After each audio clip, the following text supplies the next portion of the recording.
Cigars, often associated with mid-century fat cats and conservative influencers, but they're far more than that.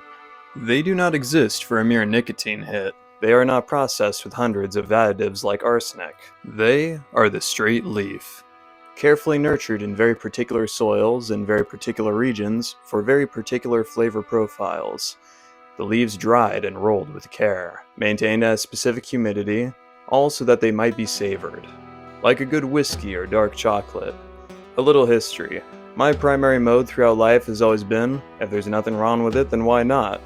If there's no moral or practical reason to not do something, I don't think such a thing should be demonized. I believe that by labeling things as profane without sound reasoning, we only succeed in creating needless evils in the world. This is one of the reasons I focus on morality and ethics on this channel. So, 19-year-old me, perceiving something more to cigar culture and doing a little research, decided to give it a try. My first was a Romeo y Julieta 1875. I smoked it while shooting guns in the mountains. From there, they became a great passion of mine. Now, I'm not recommending anyone go out and smoke a stogue, especially if you have struggled with tobacco in the past and it's decreased your quality of life.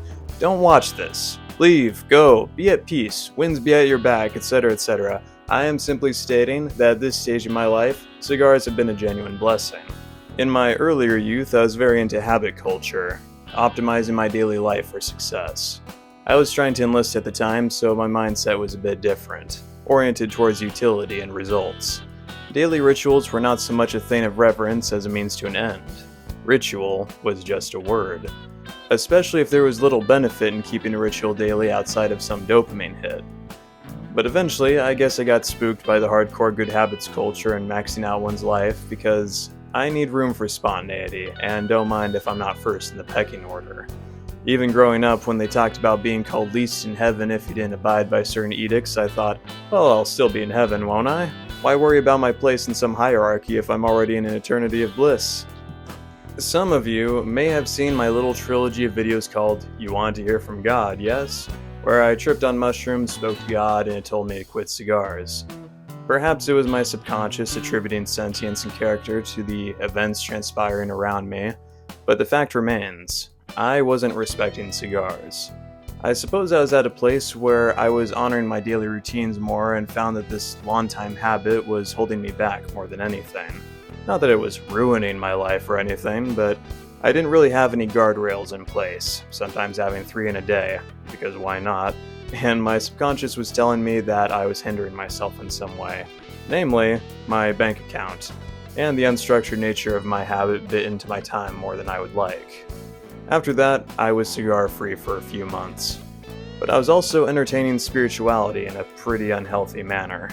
Every little stub toe or series of numbers on succeeding observable items I attributed to being God's direct communication. And so I tried seeking narratives in these minute details. Life became more confusing because I made it so. To ensure I hadn't quit simply because I feared the discontent of some omnipotent being, I had one cigar. And I'm glad I did. It was time. In the years since then, I have reintegrated cigars in a, dare I say, healthy fashion, smoking one as a reward only after completing an artistic endeavor for the day, whether that be writing or painting, and I pair it with a book. It's nice to have a dedicated time where I'm outdoors and reading, which encourages me to get outside and read even more and further spurs on my creativity, which is invaluable, seeing as I'm trying to write and illustrate a 300-something page novel. I now use cigars as a way of enriching my life. With conscious ritual comes reverence. Not just glancing at the sunset, but actually stopping to take it in.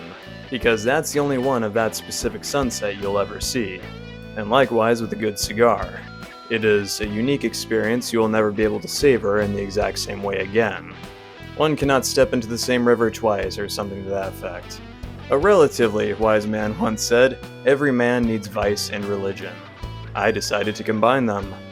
My chosen vice is an incentive to further my life's work a little each day, and as I enjoy my reward, I nourish my mind, which in turn inspires my projects. I got a really nice feedback loop going on, guys. I have never been this productive. Not that productivity is some higher virtue per se, but I try to strike a balance between leisure and meaningful work. Some might not see doodles or sentences in a novel I'm not guaranteed to live to finish as meaningful as, say, medicine or politics, but it's what I'm supposed to be doing right now. And even though I came back to them, that trip truly did change my life for the better in the long term. They're proving to be a great friend.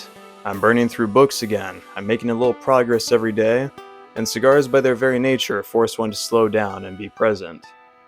Even after I finish reading a chapter or two and the cigar is still going, I don't even have my phone on me. I just sit there smoking and basking in the ambiance. Maybe listen to some music. Some days I don't even have one. And guys, you know how smell evokes some of the strongest memories? If you smoke regularly, why not try pairing it with some reading? There's nothing like finishing a book and its pages smell faintly of old tobacco. The book gains a new element, or character. And if you're like me and enjoy rereading books, it can enhance the experience. Your own goal or habit you're trying to cultivate can even be as simple as exercise. And your vice don't have to be cigars neither, it can be pipes, or video games, a shot of cocaine, maybe a gooning sesh. There are many ways to keep one's chosen vice in check by using it as a reward for doing something you want to do more of but perhaps have failed through willpower alone. Take something that might be holding you back and repurpose it to move yourself forward. Of course, proceed with caution depending on your vice. Not every vice can be repurposed the same way for every person, and you need to listen to what your subconscious is telling you. That's all I got for today. Be sure to smash that dislike button and leave your cruelest comment down below. Farewell.